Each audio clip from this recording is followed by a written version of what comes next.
I don't know if I understand what his diagnosis and prescription are, but it seems to be more like old wine in new bottle. If I may use a very cliched, adage, English adage. Why I'm saying that is that in Pakistan's really, let's say, experimental democracies, in its hybrid systems, in its various dictatorial regimes, this thing has been tried, tested, and done before, and has miserably failed. Not just has it failed, but it has led to subnational movements in this country. I remember from, of course, as a student of history and as a political worker, that this started with this so-called one unit, which was another dictatorial, attempt at trying to amass power or get legitimacy. And it miserably failed. It then led to breaking away of a very important part of our, let's say, the majority province of Pakistan. And I think that one of the reasons that contributed to this was the subnational movement, and then that they would call it a nationalist movement.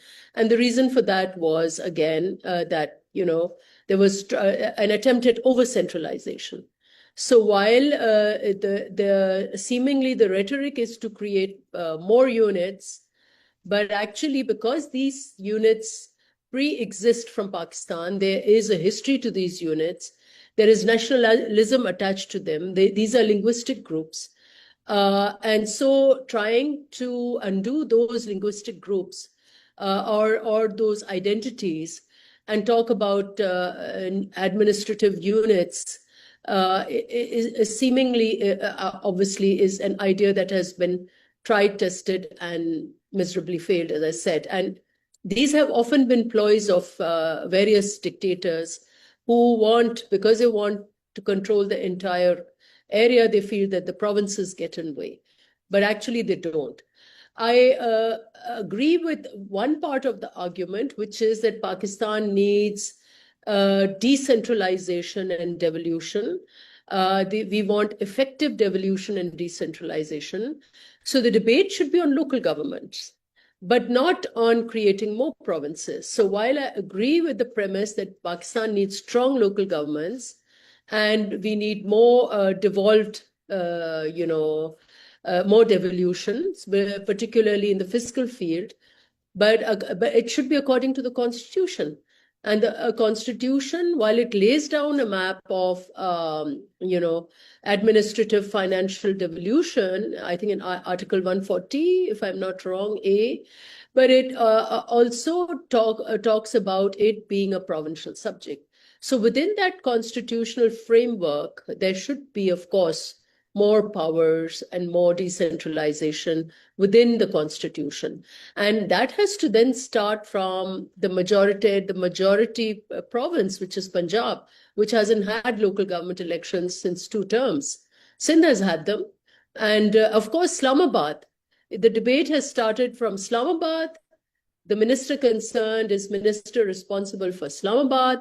I think the starting point would be to have local government elections in Islam. What we need is consistent local government elections. What we need is strong local governments. What we need is decentralization and more, perhaps, fiscal autonomy for those smaller, local bodies according to the law and the Constitution. Pakistan People's Party believes in reform. But we also believe that the 1973 Constitution has the roadmap towards reform, towards decentralization, and anything that challenges that structure, that state structure as envisaged in 1973 Constitution, is something that People's Party will fiercely safeguard. We must also remember that People's Party has played a historical role in the making of the Constitution and in restoration of constitutional authority, constitutional power, and people's power. So within that, of course, we welcome all devolution, we welcome decentralization. There should be debate on local governments. And as I said, the reason why the local government system is not moving forward is because the majority province and the political power attached with that majority province doesn't want those local governments. And the same goes for Islamabad. So I think also that I think that the issue or the discontent within Balochistan is actually rooted in failure to implement the promise that we made in the Constitution, the promise that we made in the 18th Amendment, which is people's resources, the resources of the provinces. People of that province should have the eventual say in how those resources are extracted and so on. And so the very problem is actually of those resource extraction begins with the centrist attitude. And unfortunately, instead of trying to understand what those problems are, we are trying to reinvent the wheel and do something that has been done and miserably failed. So I think instead of going into this debate, we have to go in for, talk about free and fair elections, talk about legitimate government, talk about dialogue. I think this particular government sitting at the center, there are major questions about its legitimacy. And our chairman, Bilawal Bhutto Zardari, has, in the context of Kashmir elections, and allegations of rigging that we have made, of course, with substantive proof, it goes back to the same origin problem, which is the legitimacy. And I think that this is a question that is being repeated across Pakistan by the people, particularly, with respect to the central government. So the basic question is of the legitimacy of this government and the failure of this government to really address these core issues, show leadership, try and resolve political issues. There are political problems, and these have to be resolved politically, and they can only be resolved politically if the civilian setup is strengthened.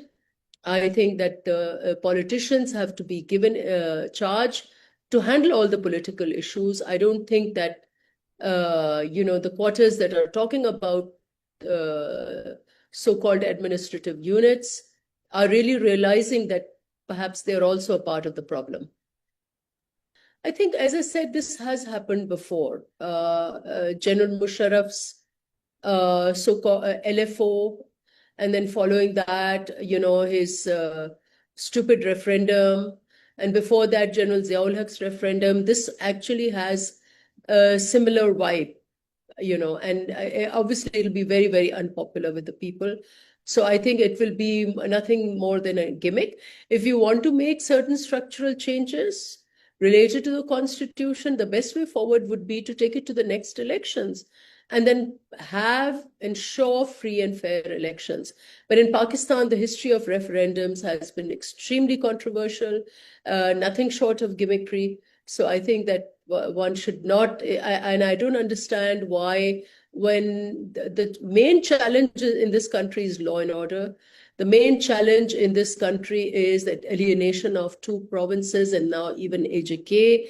And instead of coming up with political solutions to resolve, those questions that are being raised by the people of those areas, we are trying to impose, our self-styled, sort of come up with these inventive things that really are really far away from where the people are at. So I would suggest that going forward, we should, talk about actually the grievances, resolving the grievances of the people. No, it's not about Sindh. Historically, if you look at the Saraiki belt, they have been wanting a province for the longest period of time.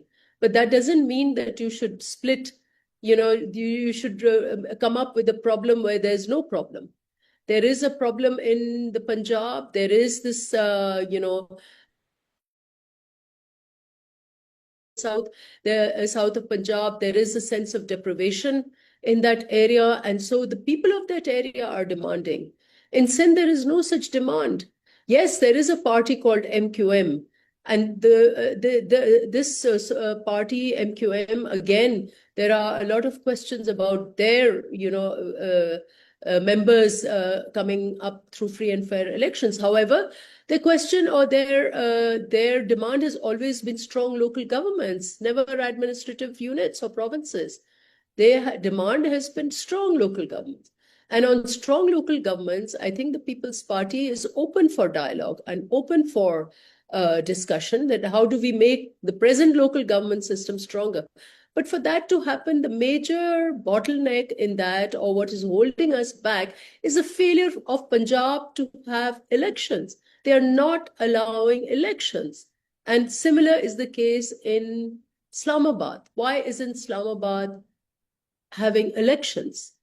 So first, let's begin from these two, this thing, and then move on for a stronger debate on the local government. So the debate should be on local governments and not on provincial units. Yes, there is an issue of that Saraiki province, but that's because there is a local demand there. And I mean, and as I said, these questions could be taken to the next government and next elections and taken there. I don't know what 28th Amendment is about, first of all.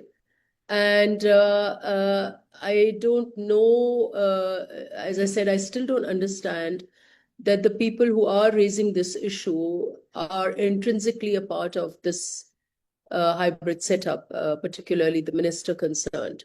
He's a part of and he helped cobble together the so-called, this coalition. People's Party, to the extent of supporting the state and not allowing destabilization as a part of it, but we have very strong reservations on the way the economy is managed, on the way the political questions are not being resolved, on the way, the recent elections, the federal interference is involved. So, of course, we think that going forward, there should be a grand national dialogue, but political parties would have to lead that debate and not those, not bureaucrats, for instance, or not even establishment. It's the political parties that have to move forward on and I understand that, as I said, some of this frustration, perhaps one can understand this frustration, but the reasons for governance failures is not because there are the provinces, it's not the provinces that are a problem. It is the approach of the central government towards the provincial question. It is the approach of the central government towards, the country and its problems. That is a problem. And so going forward, it is, as I said, the political forces perhaps have to come together and discuss these questions rather than, these random voices talking about administrative units. As I said, these formulae have come time and again. It is just trying to put the old, ideas back in some kind of shape. And as I said, part of the problem is the central government itself and the way it has dealt with issues. So instead of, looking at taking the bull by the horn and realizing that somewhere the problem is within, you're trying to put the blame somewhere else. And obviously it's not going to, it's not going to work, it is going to, you see, one must realize that there are security challenges in this country. And in order to resolve the security challenges in this country, you have to come up with political solutions. And you have to address the alienation of different people living in different parts of this country. And there must also be agreement that there is no equitable distribution of resources is also not there. So instead of looking at these questions, as I said, I'm sorry, I'll have to repeat myself, that saying that the provinces are too large, if it's about decentralization, it's about local governance. It is not about provinces. The provinces are, yes, they are large provinces, but under the constitution, the mandate of the provinces perhaps have not been devolved to the extent that the Constitution, including the 18th Amendment, promised. So these issues, the federation or the central government has to, use constitutional mechanisms for provincial dialogue, such as the CCI has to be activated, the NFC award. And in terms of fiscal resources, if I'm giving you the example of Sindh, for instance, after the 18th Amendment and the NFC award, Sindh raised several times the kind of resources it was raising before them. So we are raising a lot of revenue. And the provinces have time and again asked the center that they should be involved in fiscal federalism. They should be involved in revenue generation. And perhaps if you have a unified system of, integrated system of revenue generation, there might be, we could avoid double taxation, and the provinces can help the center in raising the resources. The center or the central government has made some poor decisions, as a result of which we're facing economic crisis. For instance, who decides on when to take debt, why to take debt? If we are landed up with huge interest payments, it's because at some stage the central government made some nasty decisions around taking debt for useless projects.